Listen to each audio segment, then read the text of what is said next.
My thumb froze over my phone screen as the text message from my mother materialized. "We're only having your sister's family this year." No explanation, no apology, just 11 words erasing me from Thanksgiving like I was an inconvenient dinner reservation. The blood rushed to my ears, creating a strange pulsing sound as I stared at the message outside my window. Colorado snow was beginning to fall on my $6 million estate, the one my family had no idea existed. "Have a good time," I typed back, my hands surprisingly steady. Then I set the phone face down on the granite kitchen island and walked to the floor-to-ceiling windows. For 32 years, I'd been the afterthought in my family's story. But standing there, watching snowflakes gather on the pine trees surrounding my mountain retreat, I realized something had fundamentally shifted. This time, I wasn't the one being left out. I was the one making the guest list. My name is Victoria. I'm 32, and I built a tech company worth millions while my family was busy ignoring me.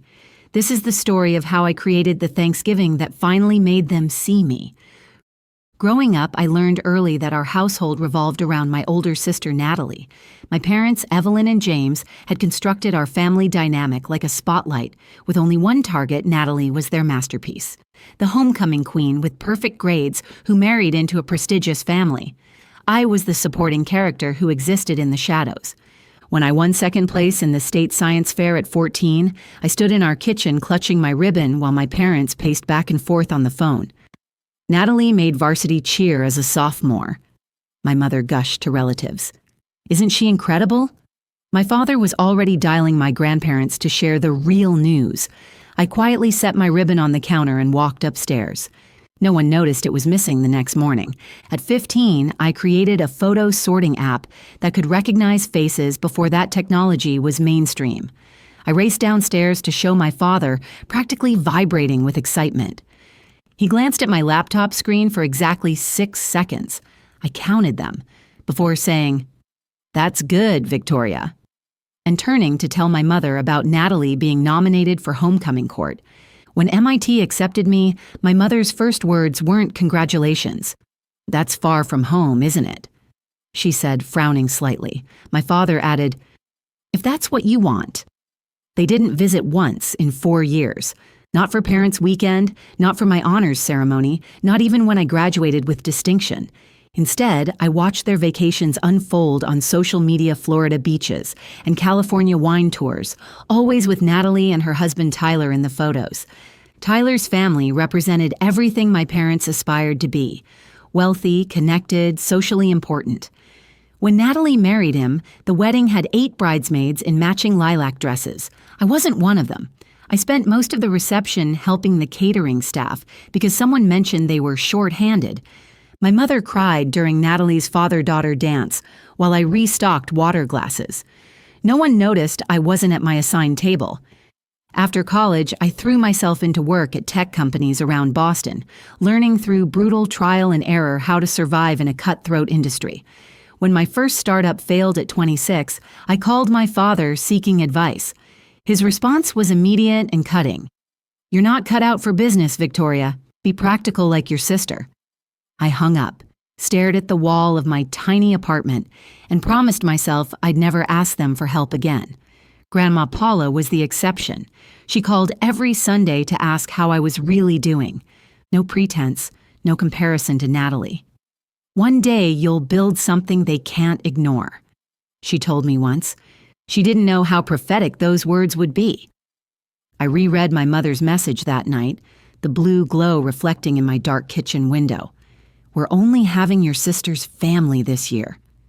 11 simple words that felt like they'd been rehearsing them my whole life. I didn't cry. I didn't throw the phone. I just stood there, letting the quiet weight of exclusion settle around me like an old familiar coat. The anger I felt wasn't hot or explosive anymore. It had cooled into something harder, more deliberate. A calm certainty that had been years in the making. Between their last dismissal and this text message, something fundamental had changed. I was no longer the person desperate for their approval. I thought about all the versions of me they'd dismissed. The girl with the science fair ribbon, the college student they never visited, the entrepreneur who asked for guidance and received criticism instead. I could still hear my father's voice through the phone that day. Be practical like your sister.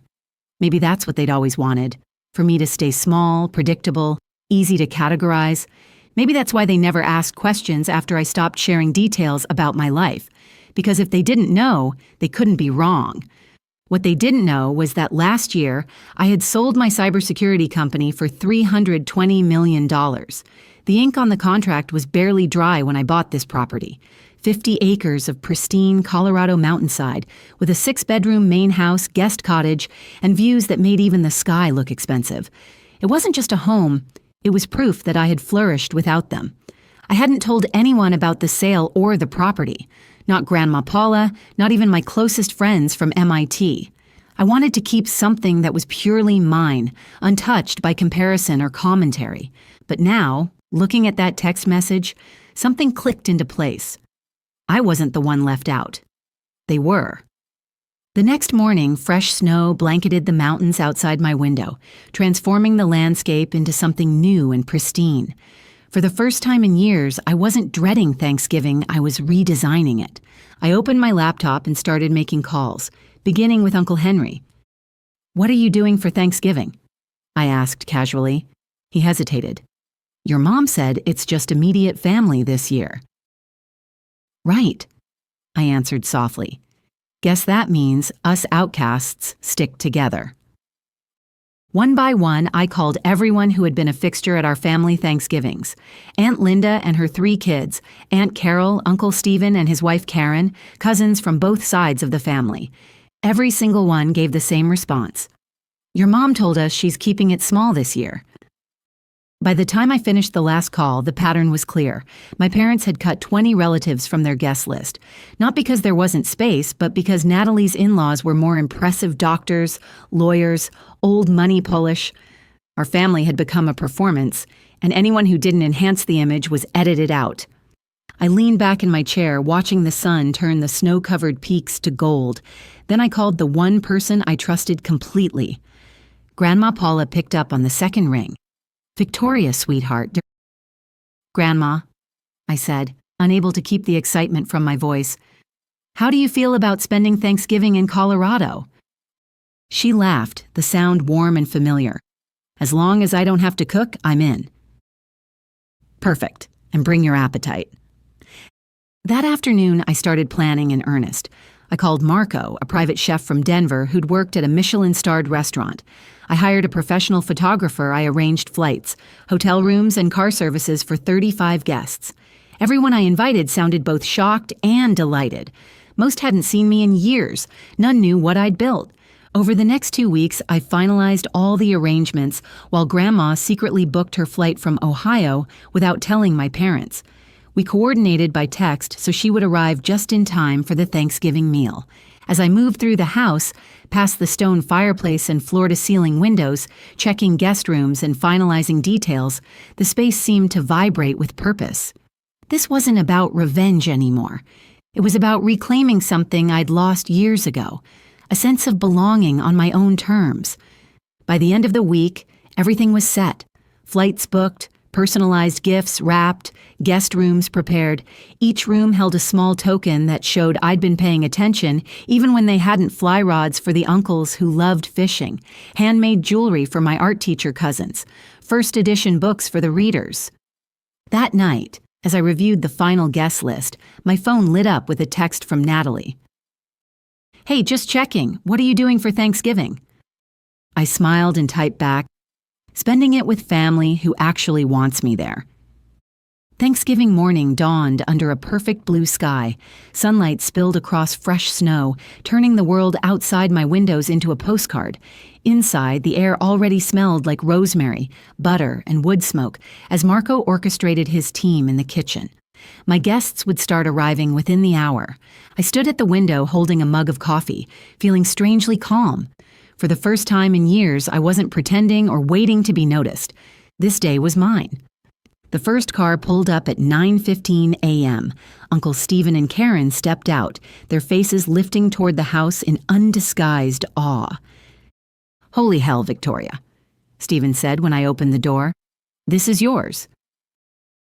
"All mine," I said, smiling. "Welcome home." Karen looked around, eyes wide.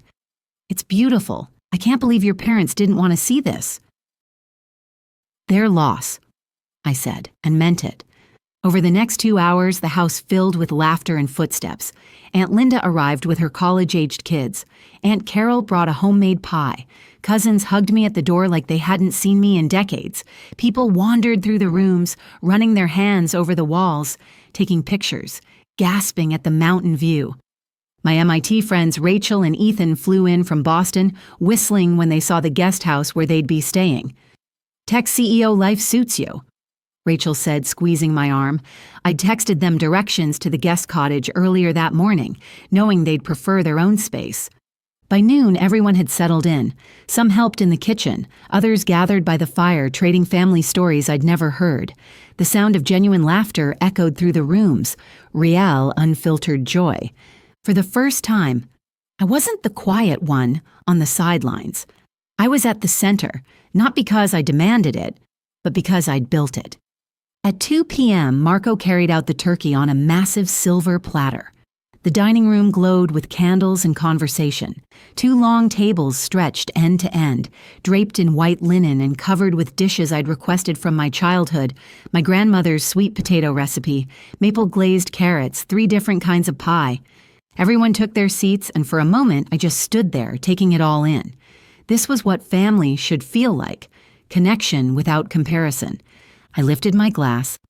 I just want to say thank you all for coming. This means more to me than you know.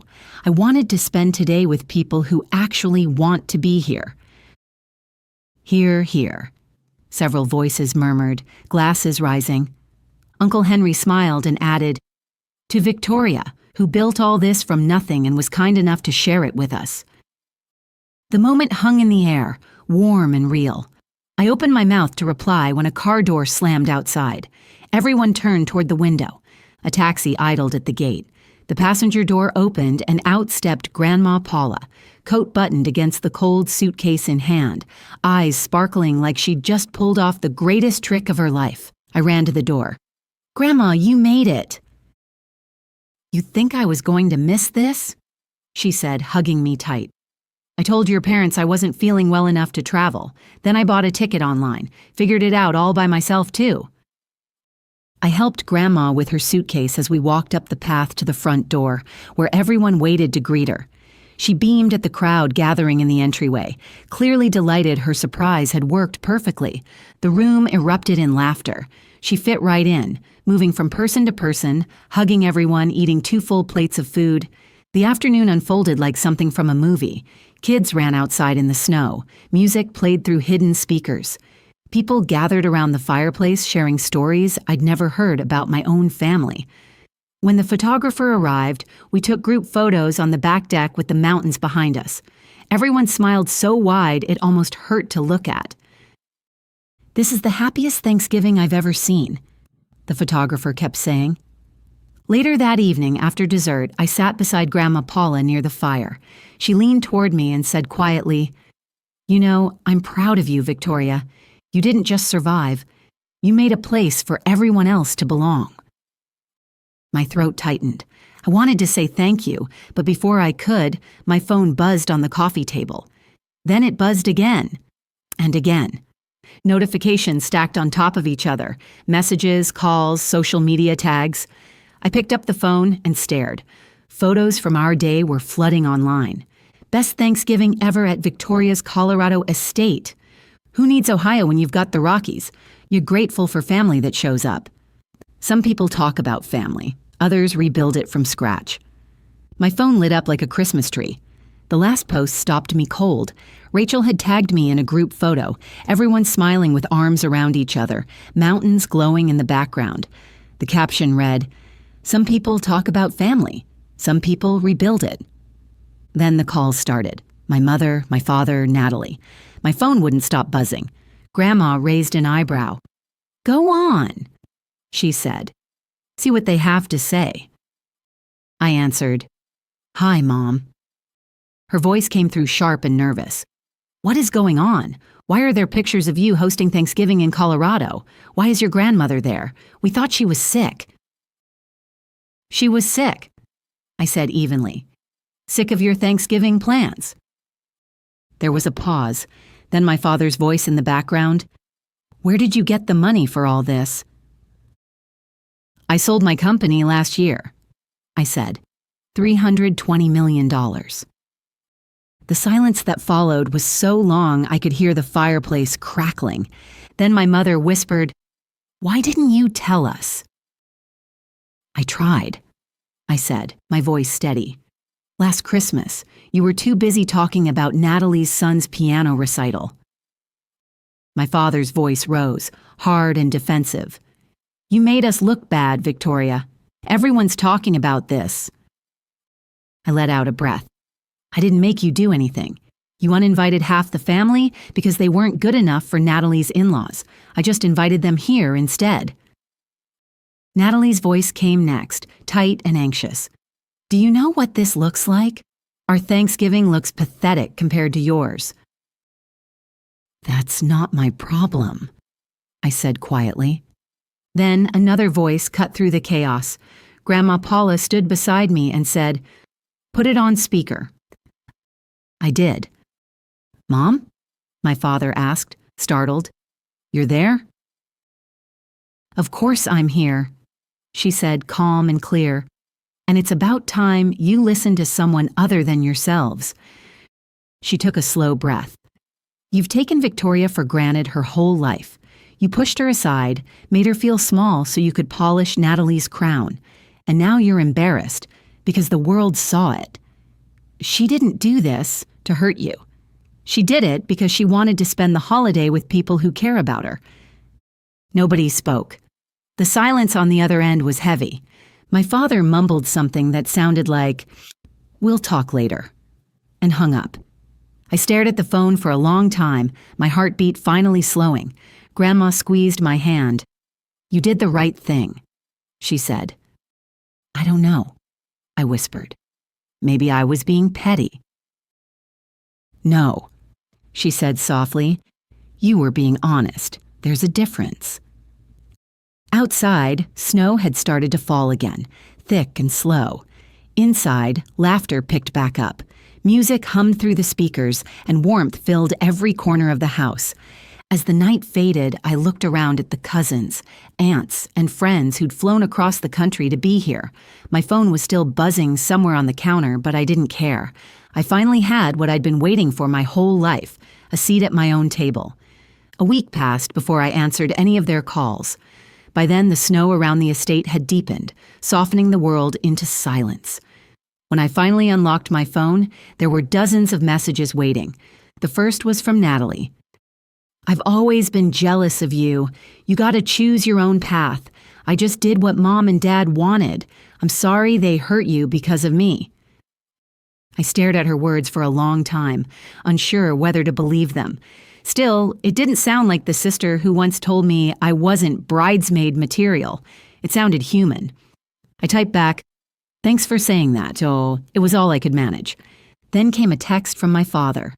Grandma was right. We were unfair. I'm proud of you, Victoria. An hour later, one from my mother. The house looked beautiful in the photos. Can we come see it? I didn't reply right away. I read the messages over and over, trying to tell whether this was guilt or something closer to understanding.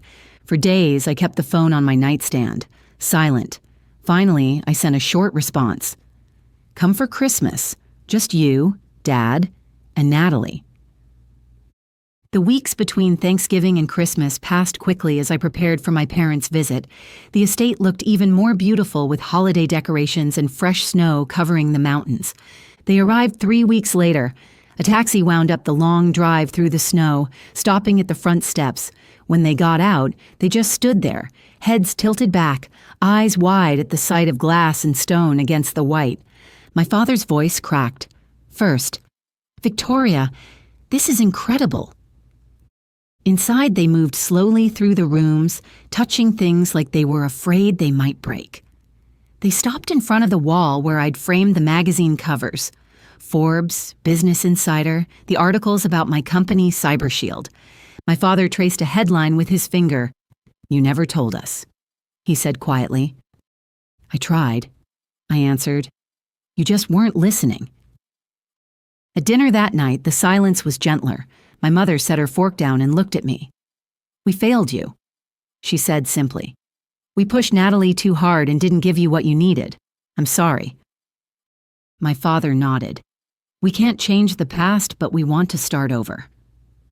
I didn't trust the moment completely, but for once I didn't need to. Grandma Paula raised her glass and smiled. "To new beginnings," she said, "and to people who finally showed up." The table clinked with quiet laughter. Snow fell outside, soft and endless. For the first time in years, the air around us felt warm. On Christmas night, after the dishes were washed and the fire burned low, I walked out onto the deck. The mountains were black against the snow, the sky full of quiet stars. Behind me, I could hear laughter. My parents and Natalie playing cards with Grandma Paula. The sound oddly easy, almost normal. I wrapped my coat tighter and smiled to myself. It wasn't perfect, and it never would be. But maybe that was okay. The girl who used to beg to be seen was gone. In her place stood a woman who built her own seat at the table and invited others to join. Family isn't who invites you first. It's who shows up when you're not needed. I took one last look at the house glowing behind me, then whispered, "Finally." Before you go, here's a quick bonus for sticking around. If you love learning and growing like I do, you need to try audiobooks. I've got an exclusive deal with Audible. Your first month is completely free. That's access to over 500,000 titles, zero cost to you. All the details are waiting in the description. Don't miss this one.